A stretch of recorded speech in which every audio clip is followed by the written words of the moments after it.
He fell from a tree, impaled object. My dad, he has something in his back. It's metal. It's something metal. He can't feel his legs.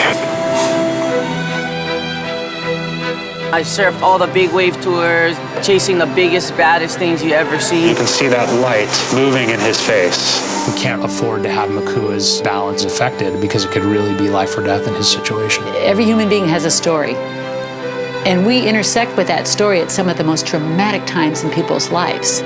Daniela is here, Annabella is here, and Camila is here. When Gino asked me, so everything's good, Dr. D, right now? Are we good for at least 2 weeks? Well, it's a day-by-day kind of a thing. We don't count the weeks here, we count the days.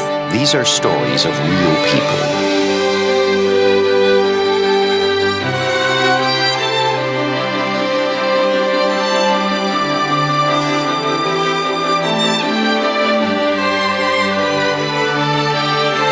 These are stories of the Sharp experience. Medical emergency? My dad, he's laying there. Don't move. And he thinks he is close to paralyzed. He thinks if they move, he'll probably be paralyzed. Copy that, CNT4. You have a base hospital. Zach called and said, Grandma, we need you immediately. Dad fell on a stake, and I called 911. It's usually the ghost hour, the 10 o'clock to 11 o'clock, the end of our shift when all the major traumas happen. He fell from a tree, impaled object. He's stabbed. He's stabbed? He has something in his back. It's metal. It's something metal. He can't feel his legs. And he's bleeding. Okay, so like a tree. It went through his lower back into his pelvis. I'm expecting to transfuse a lot of blood on this patient. I'm expecting there to be a large vessel injury and that he's going to bleed out. I'm concerned he's going to bleed out. So, do you know what happened? We have an avocado tree in our backyard. He was picking them, and there's a big dip. He didn't see it. He flipped over, and he fell down. He's laying there.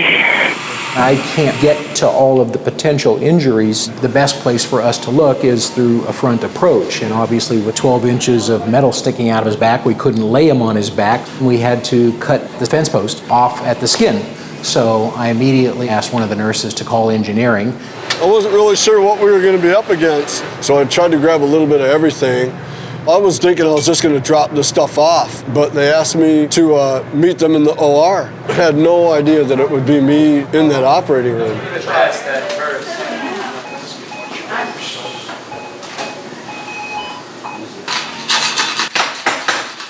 A thought ran through my mind that possibly he could be paralyzed.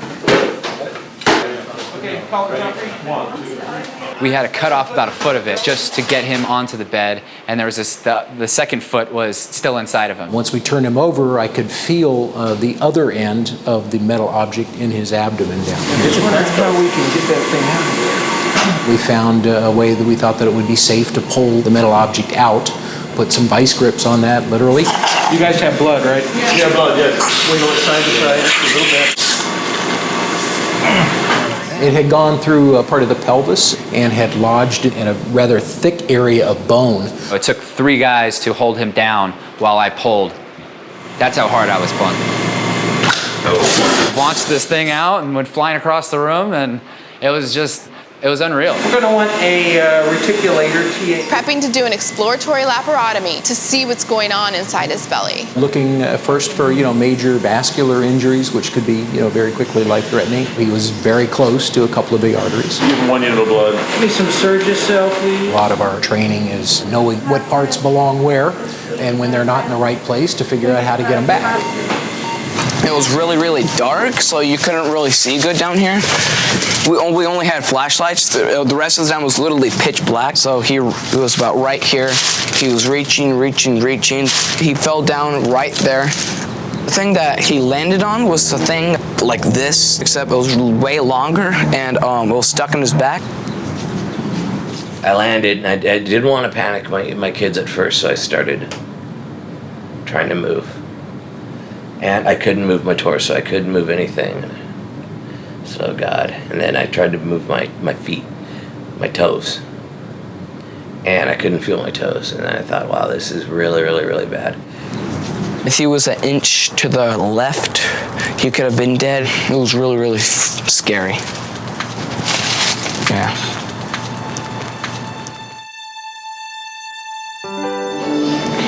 Legs work fine. Everything works fine. Lucky guy. Incredibly lucky guy. Impalements are not exactly routine for, I don't think, any trauma surgeon. To think about having a foot-sized piece of steel inside of you. Yeah. And survive. And live to tell about it. When I came home after 2 weeks and saw my boys, I just, go up and give them hugs because I'm just very,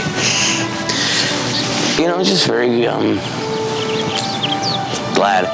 It really strengthened that gratitude that I have for having these wonderful kids in my life. And here's the work order, and it says, assisted in surgery to remove fence posts from patient.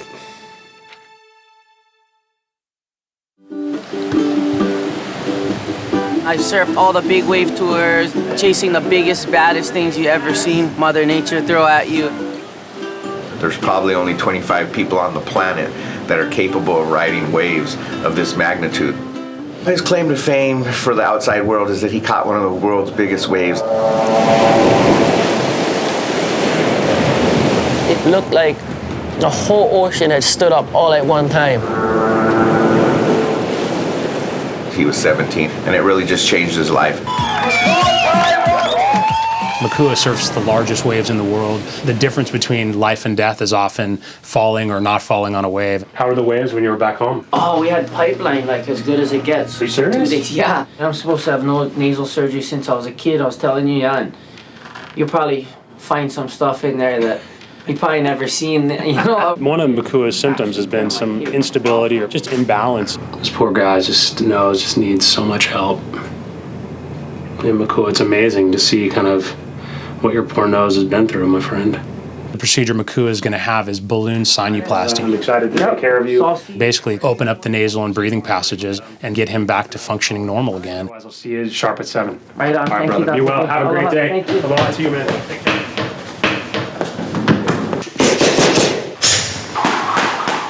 He has been, as a young kid, rushed to the hospital several times, having episodes of sinus attacks. There you go, that's opening up. I was in the hospital, 9 months out of the year, basically breathing out of straw my whole life. Most people that have had trouble as long as Makua, their baseline has shifted. I mean, they really don't remember what it feels like to breathe normally. Just being a little kid, not being able to breathe, like, I'm gonna make this. 1, 2. And I'm making sure that he stays in the best shape of his life because his life will be in danger anytime he's out there. You hit and all your air's out, and you still have to stay on there. You don't have a referee, you don't have a medic. Every other sport in the world, if something goes wrong, someone's there. Whoa, pause, timeout. Surfing, there's no timeout. This morning what we're going to do is we're going to utilize balloon sinuplasty technology with minimally invasive techniques. Basically for the patient, what it means is we don't have to cut that soft, very sensitive tissue, and because of that we have less bleeding, less pain, faster recoveries, all the good stuff. Dr. Weeks is doing a septoplasty bilateral resection, maxillary osteotoma, bilateral submucosal resection, and bilateral nasal endoscopy with sinus lavage. He's going to fix your nose. This is a purely outpatient procedure. He comes in the morning, and before lunch he'll be home and in his own bed. He's not going to be debilitated in any way. Yeah. Ready to fix you up. All right, buddy. Well, listen, we're going to take good care of you, treat everyone like family. And, surgical treatment can cure a problem in a matter of an hour and really completely turn somebody's life around. So this is really, at the end of the day, why I'm a surgeon and why I do what I do. Unfortunately, Makua has broken his nose probably 5 times. He's been hit in the face with surfboards.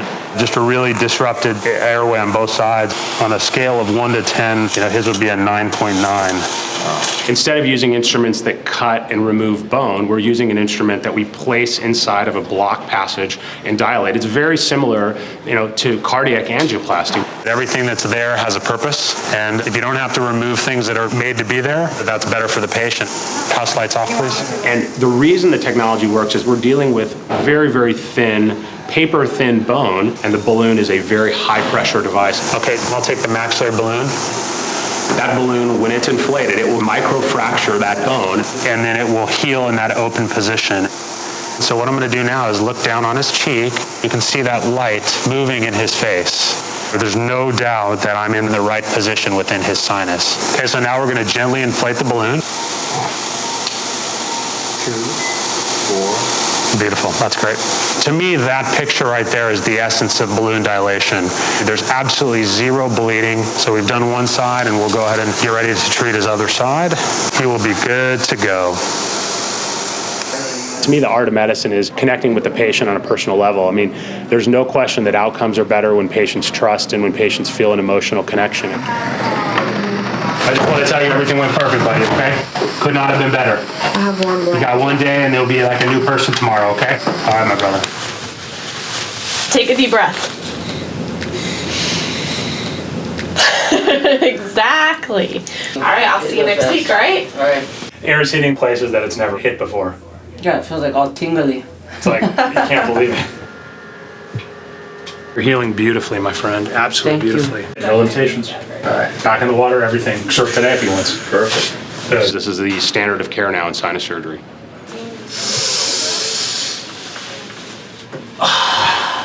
Amazing. So, Life-changing, Doc. Life-changing. Thank you so much. It's a whole new world now.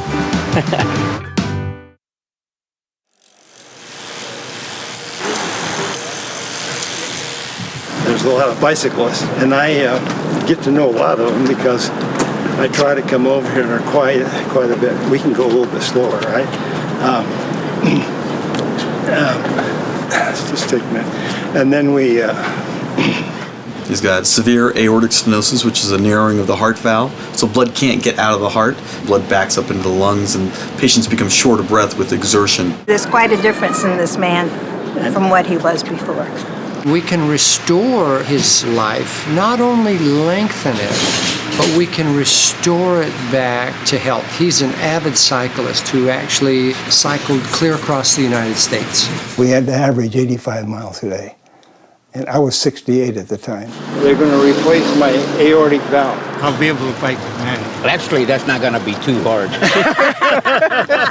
You know what? When you ride that bike, you're a kid again. And what better thing to have when you're 84 years old? 30 years, not one fight. Maybe we better start one. We've traveled the world together. We're just one. We're just simpatico. What more can I say? God gives you a chance sometimes, and if you grab it, you'll win. Without him, won't be my life.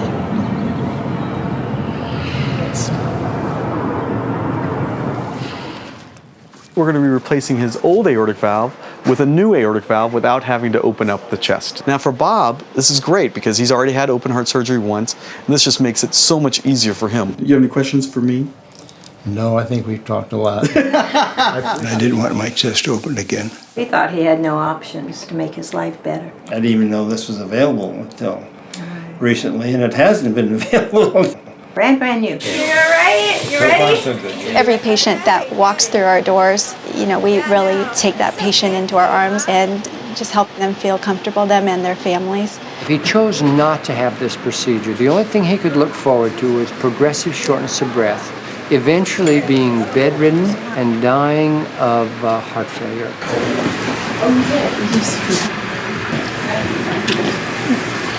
Love you. Okay, you're all right. It's going to be okay. It's going to be okay. Okay?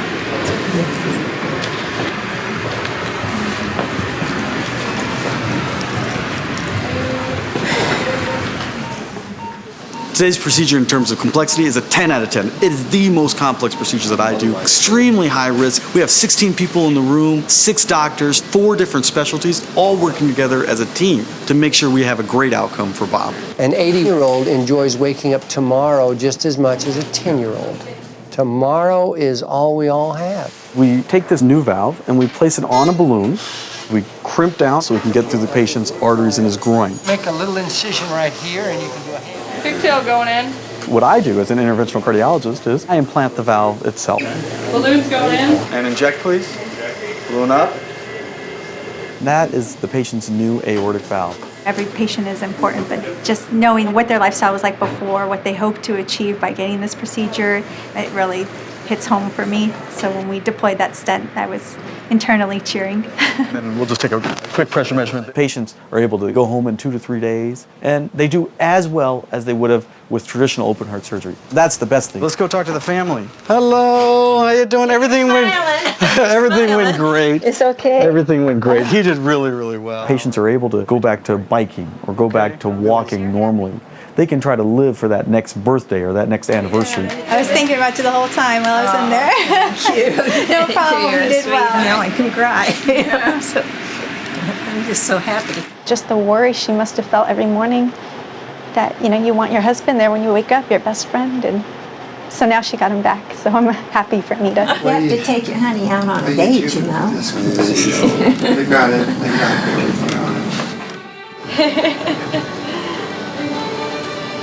If he'd had open heart surgery, he would have been in the surgical intensive care unit for days on end, and lots of rehabilitation afterwards. So this is remarkable. 11 times around is a mile. I might take off here.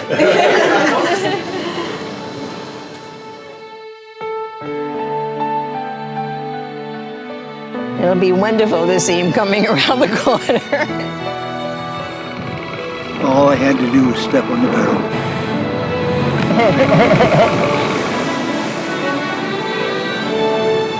Back in the saddle again. How lucky can you get? This new procedure comes along just when I need it. I don't think I would have finished the year. You look so good. You're just so fast. You look so good. Baby, I dropped the ball. My hope is that we'll soon be able to hit the road and get a few little trips in. I don't think it's going to be too long the way he's going. He's ready to go. I'm back. Love you, honey. Great life. Great life. Now we have more of it. Now we have more of it.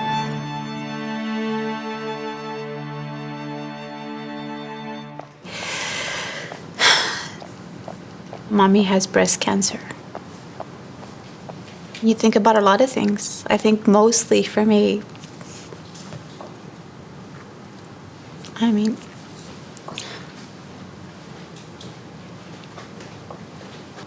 at least give me a few more years to finish raising my son. We asked every subcontractor, how many of you have had a family member have cancer? And up the hands go. Do you feel hopeless about that? And up the hands go. Would you like to be part of healing cancer patients? And up every hand in the room goes. Everyone has cancer. Like everyone, I'm going through it physically, but my mom, my aunts, my cousins, my brothers, they all feel my pain. This project was thought of through the eye of a cancer patient. You don't know if you're gonna go through another holiday with your families. You don't know if you're gonna be there for your son's graduation, when he gets married. I want the spaces we build to take the fear out of healing. Wow. Wow, unbelievable. We would like folks that are suffering to have some hope, to raise their spirits. Even medically, they have found that taking care of the aesthetic or spiritual side of a person is every bit as important as the physical side of a person. I'm absolutely part of the process of healing. This is where my heart belongs. You ready? Yes. Today started my radiation for 6.5 weeks. I'm not fearful. I know that the treatment that I'm getting it's gonna work. I feel confident. You lie next to a machine that is behind you to serve you, not to intimidate you. If you have a cancerous tumor, these are the rooms you want to be in. The level of accuracy on this system is extremely accurate. It's sub-millimeter accuracy. We can see at a whole different level exactly what we're doing.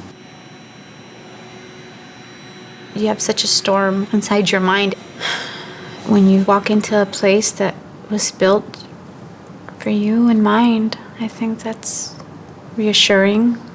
It's a healing from the moment that you walk in and you feel that. You know that you're in the right place.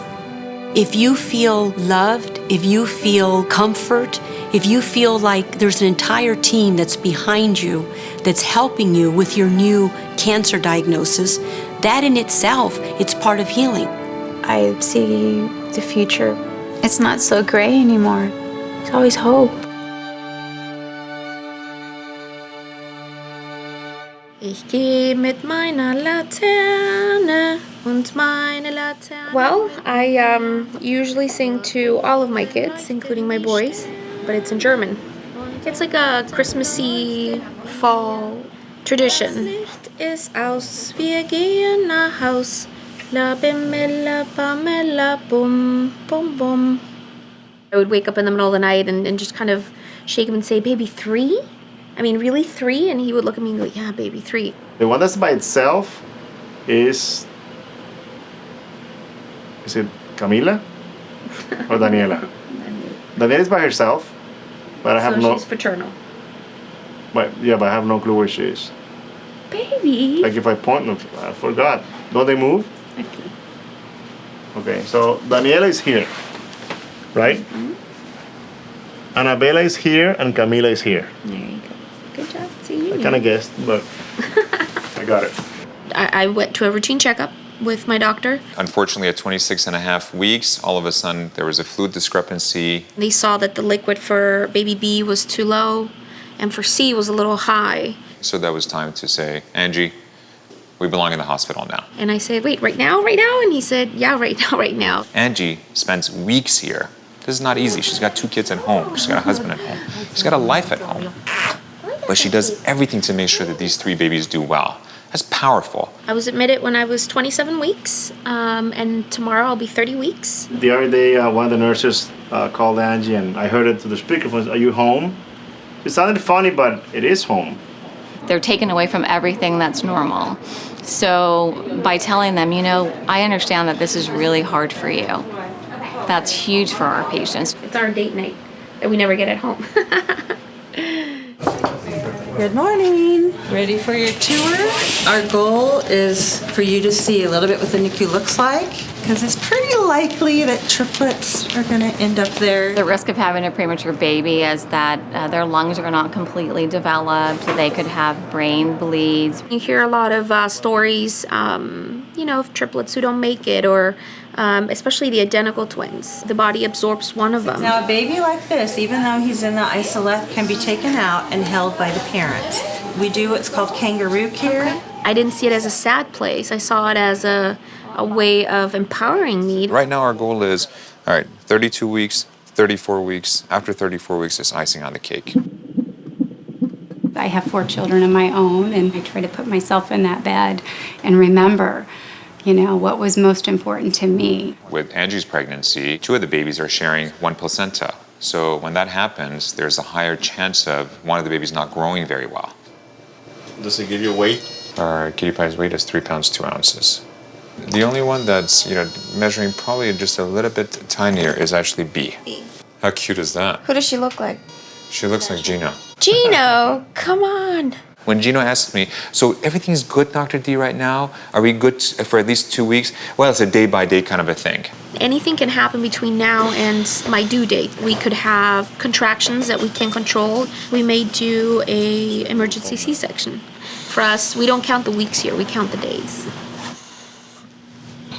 I'm 4 centimeters dilated already, so it's time. We ended up checking her cervix tonight, and she was pretty dilated, so there's kind of no time but now. 3 little stars will be born tonight. I have some hard work ahead of me now.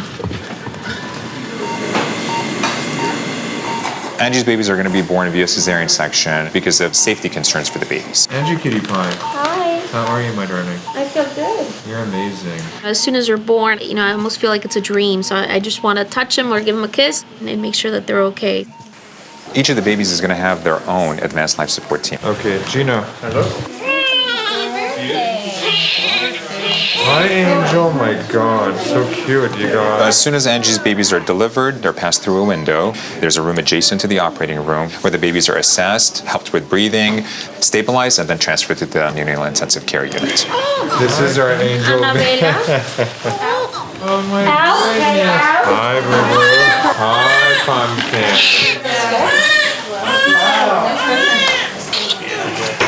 Stats of 92, heart rate of 137, 79, heart rate of 150. Heart rate 146. My temp is 37. I didn't get to see them.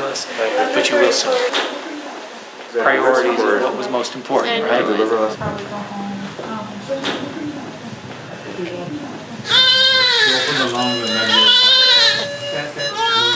Getting oxygen? Yeah, we're at about 55%. They are on CPAP right now. They are needing some pressure to open up their lung. Tonight is a big night for us.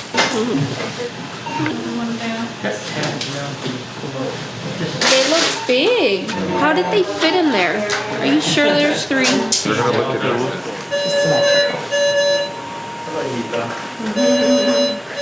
You know, I really empathize with the parents that have to have their babies and be separated from them. We still have to remember these babies are still small and they still are predisposed to having other complications and again long-term morbidities. But so far, we're excited that everything turned out very well. I love to see the initial contact between mommy and baby. And I always look for that moment that's just theirs that I get to be a part of. Oh, it feels so right.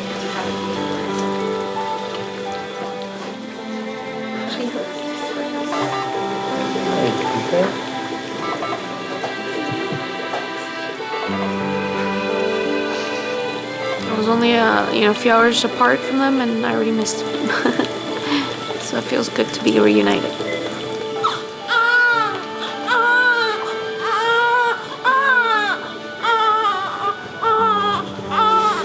Daddy now. This is Annabella. Hola, Annabella. Look at that. She's opening her eyes, listening to me. Beautiful, beautiful feeling. It's truly a dream come true to have them come into my life.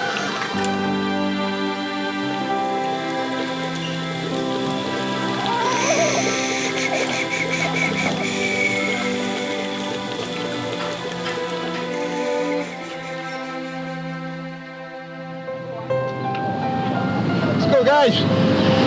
Move them out. With all of us, there's an overwhelming spirit of kindness and caring. And what we're really all about is love. We love what we're doing, we love who we're doing it for, and we all love why we're doing it. Yeah, we're going home. It's official. We're a family of 7. It's your new house. Days you live for, man. Every day is a blessing. Life is living. We want our patients to be happy. We want them to live better today. It's better to wear out than to rust out. Life is memories and experiences and joy, and that's what we're trying to save. Officially day 1 of our road trip. Life is the people who love you and the people that you love back. That's life. That's living. It gives me such pride to know that I'm part of this team that's doing this, that's making our world a better place, making our community a better place, and really helping people have hope and dreams and life.